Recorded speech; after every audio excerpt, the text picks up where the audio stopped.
Risk Signal Weekly, shocks that move systems, not just headlines. This week's Risk Signal is about system shock. When a natural disaster or strike doesn't just cause damage, it reroutes supply chains, saturates response capacity, and amplifies second-order risk. 3 incidents drove that pattern: a major Taiwan earthquake affecting TSMC operations, a missile and drone strike on Kyiv tied to diplomatic timing, and Southern California flooding and mudslides hitting a holiday travel window. The big idea: multiple regions experience disruption stacking, where physical shocks and operational strain compound into outsized risk for supply chains, travel, and decision-making timelines. Here's what's confirmed. Taiwan was hit by a 7.0 earthquake near Yilan, with reports of power disruptions and no tsunami alert reported.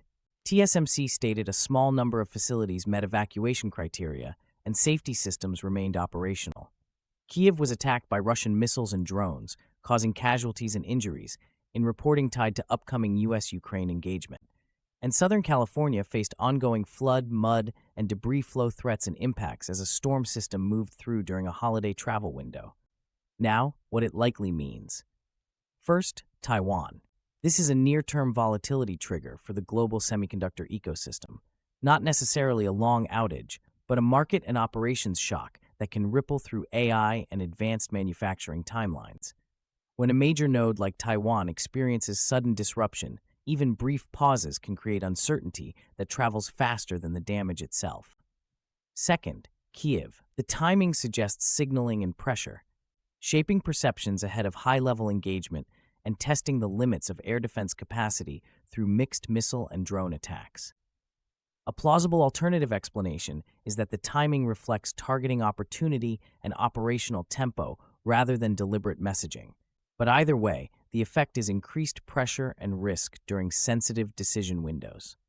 Third, Southern California. These impacts are a reminder that domestic climate events now behave like operational incidents, straining transport corridors, emergency services, and continuity plans at exactly the wrong time. During peak travel windows, even routine disruptions escalate because the system has less slack. So who's exposed, and how does risk materialize? For tech, manufacturing, and AI-dependent firms, exposure shows up as semiconductor supply uncertainty. Evacuations and power disruption reports can create delivery variability and inventory shocks. For government, NGOs, and firms operating in or supporting Ukraine, exposure increases through air defense saturation risk, operational disruption, and elevated personnel safety risk. For travelers, retail, logistics, and municipalities in Southern California, exposure comes through road closures, debris flows, and emergency response congestion, translating into missed deliveries, staffing disruptions, and preventable safety incidents. What to do now? 6 prioritized actions. 1. Run a 14 to 30-day chip dependency stress check. Owner, your supply chain or procurement lead. Purpose, identify where Taiwan-linked components could create delivery failure points and pre-stage alternates or buffers. 2. Validate upstream supplier communication channels. Owner, vendor management. Purpose, ensure you can confirm facility status, production shifts, and lead time changes quickly without relying on rumors or social media. 3. Reassess Ukraine support travel and duty of care posture. Owner, corporate security, or the travel risk manager. Purpose, adjust movement windows, sheltering guidance, and communications protocols under elevated strike conditions. 4. Model air defense saturation as an operational constraint. Owner, your GSOC or intelligence team. Purpose, use incident tempo to anticipate when risk spikes and tighten posture for facilities, staff, and partners. 5. Activate weather-driven continuity triggers for Southern California operations. Owner, operations, facilities, or logistics.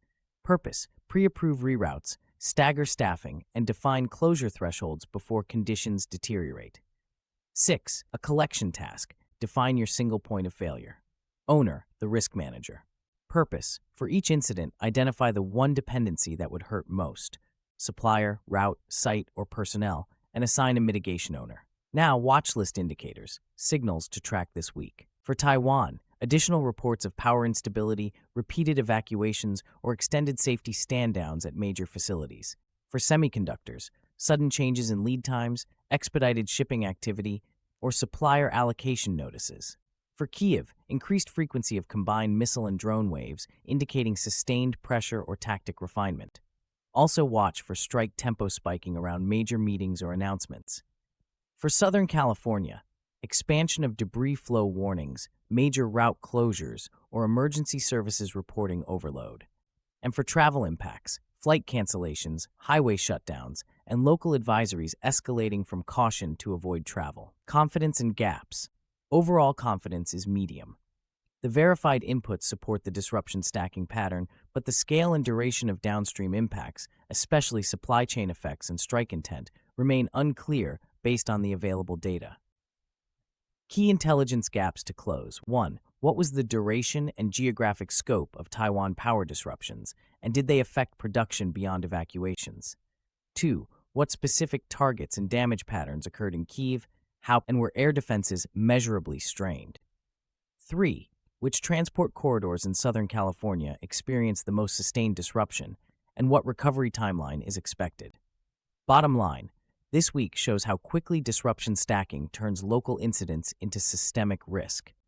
Dominion Risk Intelligence will be watching aftershock-driven operational impacts in Taiwan, strike tempo around diplomacy, and weather escalation indicators in Southern California.